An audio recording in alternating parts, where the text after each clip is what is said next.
La géopolitique algérienne à la demande générale, il fallait que cette chaîne fît une vidéo sur ce sujet ô combien important et aussi brûlant. Plus grand pays d'Afrique d'une part, depuis la partition du Soudan d'autre part. Il y a une règle en géopolitique qui est assez simple, c'est que tous les lieux où les empires se sont battus ont été balkanisés, c'est-à-dire découpés en plein de petits pays. Regardez le Sénégal et la Gambie par exemple, l'histoire africaine, l'histoire des peuples africains et en particulier d'Afrique de l'Ouest ne justifie en aucun cas cette séparation. La seule chose qui a justifié la séparation sénégambienne, c'est le fait que la Gambie était un port britannique et que le Sénégal était une colonie française. Vous appliquez ça plus systématiquement et vous vous retrouvez avec la partition de l'Afrique en un puzzle fait pour dominer, puisqu'il faut évidemment diviser pour mieux régner. Pareil pour l'Amérique centrale.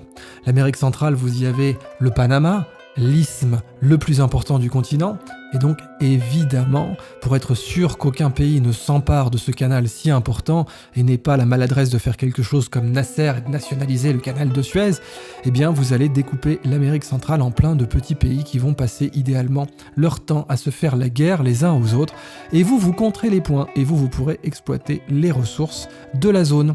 Eh bien l'Afrique, c'est ça. L'Afrique, c'est on divise en plein de pays qui vont passer leur temps à se faire la guerre si possible pendant que nous, on compte les points. Évidemment, toute similarité avec la situation entre le Maroc et l'Algérie serait purement fortuite. Et puis, nous, pendant ce temps-là, on peut régner et on peut empêcher ces puissances de s'affirmer, d'avoir une monnaie forte, d'exporter, d'avoir une voix écoutée au concert des nations, etc. Pourquoi le Soudan a été divisé d'ailleurs ? Et là, à l'époque, rappelez-vous, ce séparatisme était le tout bienvenu, et George Clooney le défendait tout bien comme il faut devant le Council of Foreign Relations. Eh bien, pourquoi le Soudan a été divisé ? Parce qu'il avait le mauvais goût de commencer à faire du pétrole pour les Chinois. Or, comme cela avait été très bien expliqué dans le film où George Clooney d'ailleurs joue Syriana, je cite, « Vous savez que l'économie chinoise tourne au ralenti parce qu'elle n'a pas assez d'or noir. » C'est tout à fait exact. Tous les pays qui ont fourni du pétrole ou du gaz à la Chine ont fini par avoir des problèmes, soit physiques, comme l'Irak, comme l'Iran, comme le Venezuela, comme la Corée d'ailleurs, où c'était pas du pétrole mais d'autres matières premières, soit politique, comme la Russie, qui étant une puissance nucléaire beaucoup plus importante que la Corée, n'a pas eu les mêmes problèmes, et de toute façon la Corée du Nord en effet ne peut pas être envahie par les États-Unis pour les mêmes raisons. Donc, l'Algérie, plus grand pays d'Afrique, depuis la partition du Soudan, ça vous donne peut-être 50% de ce qu'il faut comprendre des enjeux de la géopolitique algérienne actuelle. Et du coup, de ce qu'il faut comprendre de ses intérêts, de son intérêt national. L'intérêt national de l'Algérie, depuis son indépendance, c'est d'être un pays non aligné. Mais ça, c'est son intérêt. Et un intérêt comme celui-là, ça se mérite. L'histoire n'a pas été tendre avec cet intérêt, dans le sens où l'Algérie n'a quasiment jamais eu l'occasion d'être un pays non aligné. Souvent par sa propre faute ou la faute de ses dirigeants, mais souvent aussi par les pressions colossales qu'elle a subies des deux blocs. Et c'est en naviguant entre les deux blocs, en fait, que l'Algérie a toujours eu du mal à être un pays non aligné. On retrouve d'ailleurs le même problème avec l'Égypte.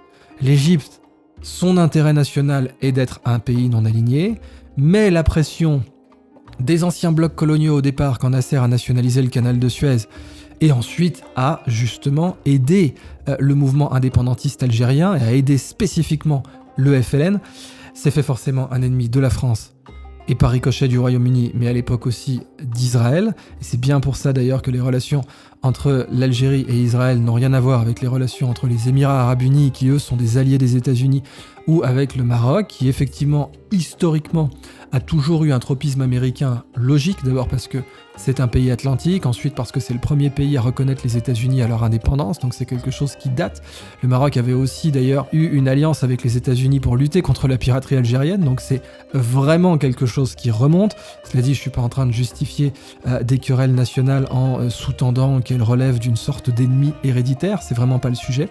Mais ce qui est clair d'ailleurs, c'est que dans le monde arabe, les pays qui ont été alliés des États-Unis ou qui ont eu un lien avec l'OTAN n'ont que rarement eu des problèmes avec Israël versus les pays qui ont été dans le bloc soviétique. Même s'ils auraient dû être non alignés, il fallait bien qu'ils aient des armes, et des gens qui vendent des armes, il n'y en avait pas 50, et donc même des pays non alignés entre guillemets, étaient armés par l'Union soviétique, et de toute façon avec la rhétorique américaine, vous êtes soit contre nous, soit avec nous, et si vous n'êtes pas avec nous, c'est que vous êtes contre nous, et si en plus vous avez des MiG-21 à l'époque, des Kalachnikov et des RPG-7, c'est forcément que vous êtes dans le bloc soviétique. Et ça a été la lecture de l'Égypte de Nasser, ça a été la lecture de l'Algérie, et ça a été la lecture de bon nombre d'autres pays arabes, en particulier les pays arabes laïcs baassistes, puisque ces pays-là étaient intrinsèquement anti-américains, et ça vous a donné la Syrie, l'Irak, etc.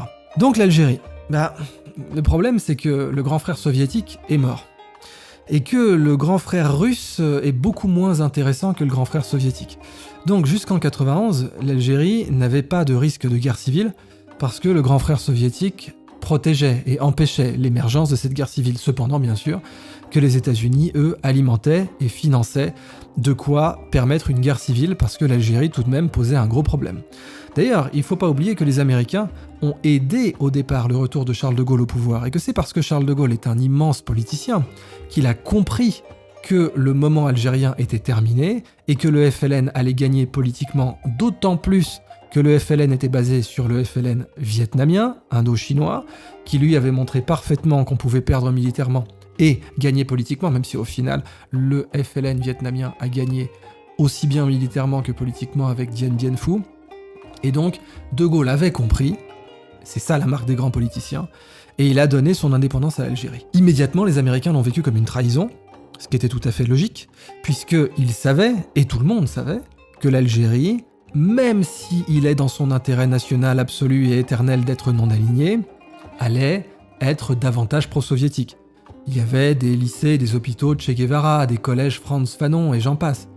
Et puis le logiciel de toute façon du FLN était un logiciel marxiste-léniniste matiné d'un peu de maoïsme, et même si les leaders arabes ont voulu souvent donner leur propre connotation et leur propre identité au marxisme-léninisme, typiquement avec Kadhafi et son manuel de la révolution, le petit livre vert, inspiré donc du petit livre rouge de Mao, qui était la façon de Mao de donner sa propre couleur au marxisme-léninisme, et Kadhafi s'est dit qu'il allait faire pareil. Il n'y a pas eu ça en Algérie, mais pour les Américains, ça restait du marxisme-léninisme, ça restait du matérialisme dialectique, on va même pas parler de l'aspect philosophique du truc, l'Algérie allait être pro-soviétique, et pour ça, il fallait la battre, et De Gaulle était un traître, parce que bien pire que Cuba, imaginez quand même. Certes, Cuba, c'est aux portes des États-Unis, mais là, vous aviez un gigantesque territoire, bourré de pétrole, de gaz naturel, d'or, d'un accès privilégié au Sahara, qui se retrouvait pro-soviétique. Et à partir de 91, eh bien, le grand frère soviétique est mort, et c'est pas du tout un hasard si la mort du grand frère soviétique a plongé l'Algérie dans la pire décennie de son histoire depuis son indépendance, et qu'aujourd'hui, évidemment, l'Algérie n'a pas eu de printemps arabe pour cette raison-là, parce que les Algériens se rappellent des atrocités qui ont été commises et n'ont pas envie d'une nouvelle période de troubles. D'ailleurs, pendant très longtemps, l'équilibre du pouvoir de Bouteflika, par exemple, était maintenu par la menace finalement du fils, à savoir, regardez, on est parvenu, nous, à vous empêcher ça, donc du coup, on est mieux que le désordre, le chaos et les abominations.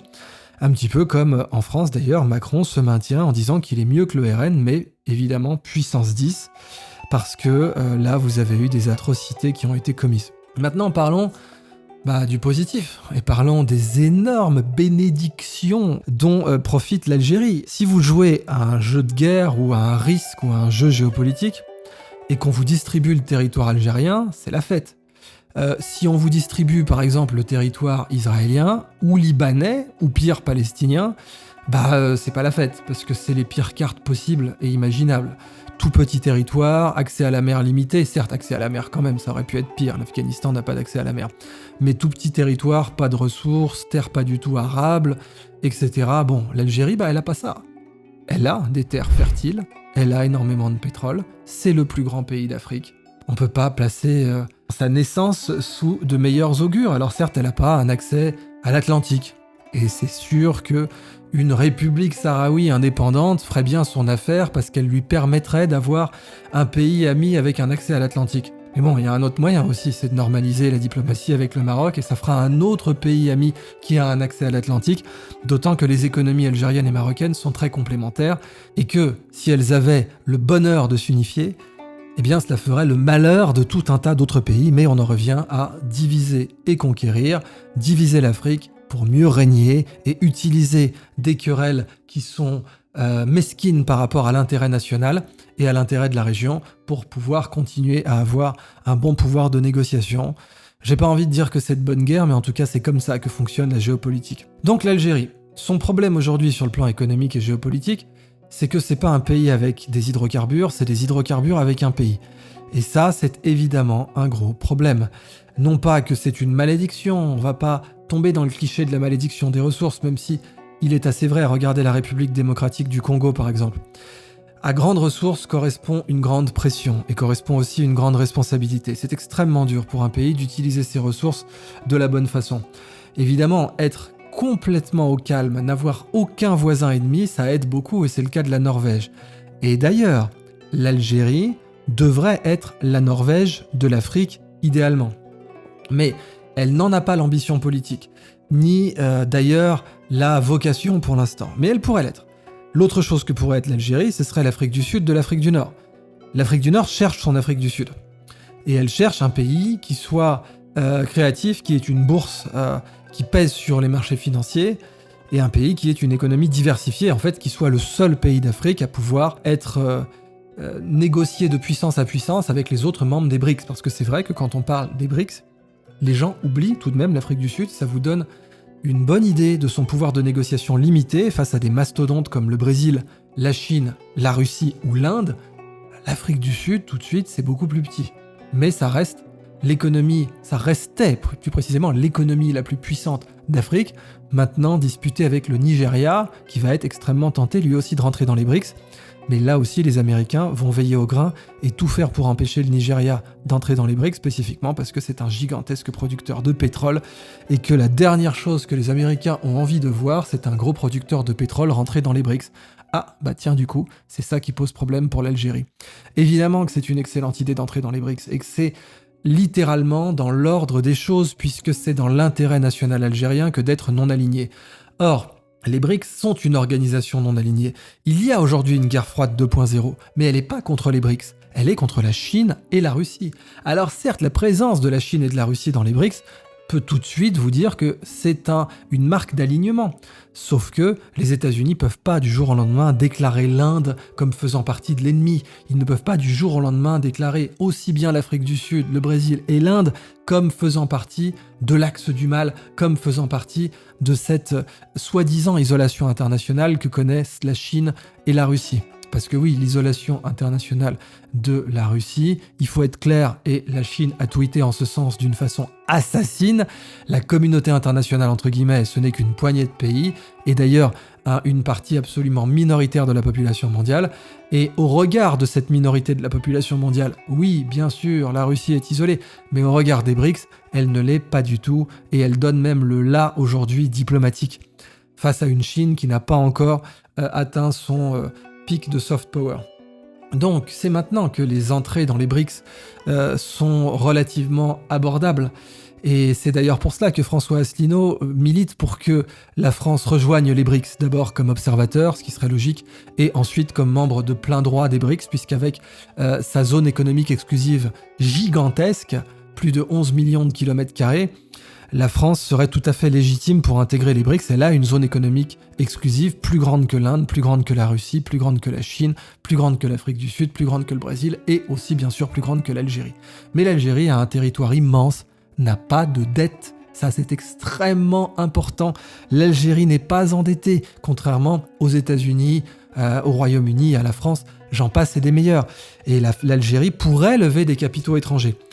Son problème, évidemment, serait de rester en ce sens non aligné, de ne pas trop dépendre des Chinois, qui ont financé, par exemple, en partie la grande mosquée à plusieurs milliards de dollars qui a été construite à Alger, et qui était aussi construite partiellement pour rappeler un petit peu au Maroc qu'on était capable de construire des mosquées plus grandes qu'eux. Mais au-delà, il y avait le symbole plus important qui est qu'elle a été construite sur le lieu où Bugeaud a prêché la christianisation de l'Afrique, avec les conséquences que l'on sait. Mais bon, tout ça, c'est des symboles, c'est mignon. Mais à la fin de la journée, ce qui compte, c'est la puissance économique. Pourquoi le Brésil peut se permettre d'envoyer chier la France, par exemple? Pourquoi le Brésil peut dire « vous savez, vous ne représentez rien pour nous » à Macron? Parce que le Brésil a une économie florissante, surpuissante, et même s'il a des problèmes de répartition des richesses, avec un coefficient de Gini catastrophique, et que l'Algérie n'a pas ce problème, même si la répartition des richesses en Algérie est un problème, au moins son coefficient de Gini n'est pas catastrophique comme pour le Brésil, eh bien, ce qui fait le pouvoir de négociation de l'Algérie, c'est sa puissance économique. Or, dans l'histoire de l'humanité, l'intelligence d'une civilisation se cristallise dans ses infrastructures. L'intelligence des Romains, elle se cristallise dans leurs aqueducs, et dans leurs voies romaines, et dans leurs thermes, et donc dans leur capacité à maîtriser l'eau mieux qu'absolument personne à leur époque. Sauf peut-être quelques civilisations précolombiennes, ou les villes précurseurs de Non-Madol, ou les puits à degrés des civilisations de l'Indus, qui sont d'ailleurs aussi des marques d'intelligence cristallisée. À la fin de la journée, qu'est-ce que l'Algérie peut présenter comme marque de son intelligence cristallisée? C'est ça le déterminant de sa puissance. Si la seule marque de son intelligence, c'est son pouvoir de négociation face au gaz, l'Algérie ne peut pas être une grande puissance en Afrique. Elle peut, oui, certes, emmerder Macron, comme elle l'a fait proprement. Et d'ailleurs, il faut être naïf pour croire qu'on peut échanger du gaz contre des déclarations. Certes, Macron a été beaucoup plus conciliant vis-à-vis de la mémoire algérienne. Mais encore une fois, il faudrait être stupide pour croire que ça seulement va justifier des contrats gaziers. Même si c'est une règle de la négociation, n'oubliez pas, toujours être doux avec la personne et dur sur le sujet de la négociation. Et c'est ce qu'essaie de faire Macron, être doux avec l'Algérie et sa mémoire, mais être dur sur le sujet de la négociation, les Algériens s'y sont pas vraiment trompés, puisque pour l'instant, les contrats gaziers et pétroliers sont partis vers l'Italie. Le problème est que l'Algérie a aussi des contrats d'armes avec la Russie, et que là, immédiatement, Washington a réagi en disant « arrêtez les conneries », et une injonction de Washington, ça fait encore très mal à l'Algérie. Et oui, l'Algérie a beau ne pas être proche de l'OTAN, a beau être dans l'axe plutôt des ennemis déclarés d'Israël, une injonction de Washington continue à lui faire mal. Et pourquoi ? Parce que l'Algérie n'a pas d'infrastructure cristallisée et de puissance économique capable d'envoyer chier Washington. Or, ça, c'était plutôt le cas du Brésil. Même si Bolsonaro vivait une idylle politique avec Trump, aujourd'hui Bolsonaro peut envoyer chier Biden s'il le souhaite, et peut aussi envoyer chier Macron, ce qui fut là aussi promptement fait. Si jamais l'Algérie veut atteindre le même pouvoir que le Brésil à ce niveau-là, il est absolument urgent qu'elle mobilise sa puissance gazière et pétrolière pour créer des infrastructures prodigieuses, des infrastructures de grande qualité, des infrastructures qui ne soient pas des copies de ce qui se fait à l'étranger, mais qui soient des améliorations, qui soient l'état de l'art, qui soient même au-delà, qui repoussent l'état de l'art. Il n'y a qu'à cette condition que l'Algérie peut être puissante. Ça implique la construction dans le désert, ça implique de reproduire en Algérie, bien sûr, ce que Kadhafi avait fait en Libye, à savoir la plus grande rivière souterraine au monde. Et ça, c'est typiquement un projet que l'Algérie pourrait réaliser. Elle en a les moyens technologiques et financiers, mais pas la volonté politique pour l'instant. D'une façon générale, l'Algérie pourrait construire dans le désert, reverdir le désert, au-delà de simplement construire, avec les géopolymères dont l'Algérie devrait être un des leaders mondiaux, puisque son intérêt national se trouve spécifiquement dans le développement et l'amélioration des géopolymères. Pareil pour le dessalement de l'eau de mer, pareil pour l'irrigation intelligente, pareil pour la fertigation, qui est donc l'irrigation avec la distribution d'engrais, etc., etc. Je peux reprendre le cas marocain, parce que j'en ai absolument rien à foutre de caresser dans le sens du poil les gens qui ont envie d'une guerre de part et d'autre. Et donc évidemment, dans une vidéo sur la géopolitique algérienne, il est important de parler du cas du Maroc, et en particulier de ce que le Maroc a fait, qui est supérieur à ce que l'Algérie a fait. En termes d'intelligence cristallisée, n'oublions pas que Casablanca a été fondé comme un port phosphatier.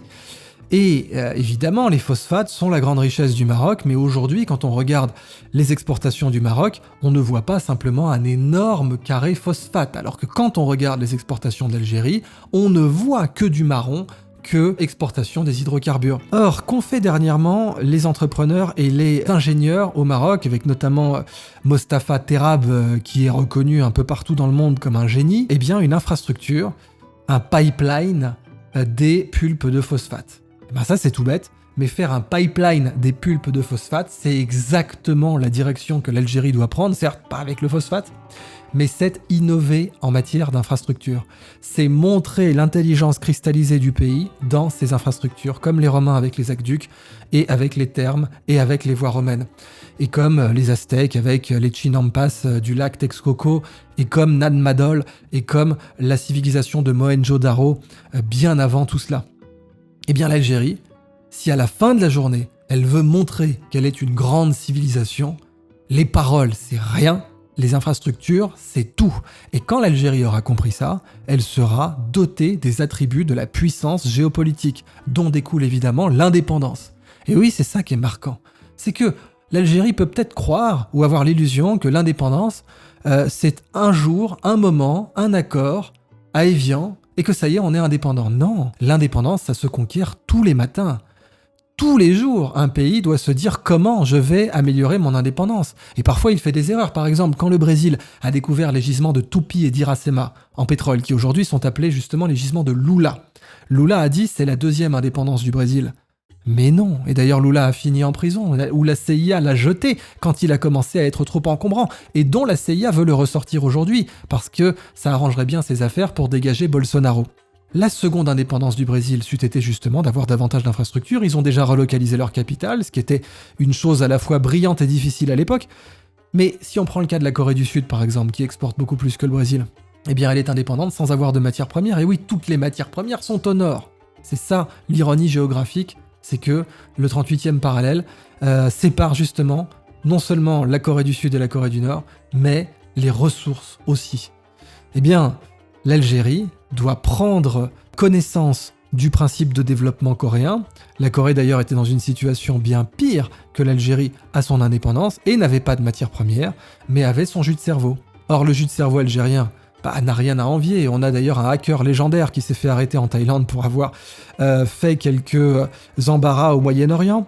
Eh bien, l'Algérie a une population jeune, avec une base éducative et idéologique sur le plan, bien sûr, je parle du passé marxiste-léniniste du pays, qui la prédispose à l'intérêt de l'éducation supérieure. Et cette population jeune pourrait amener, évidemment, une croissance colossale. Mais bon, le problème d'investir dans une population jeune, c'est aussi la possibilité de perdre le pouvoir, ou de passer le pouvoir plutôt que de le perdre. Et il est possible que certains leaders ne voient pas cela d'un bon œil.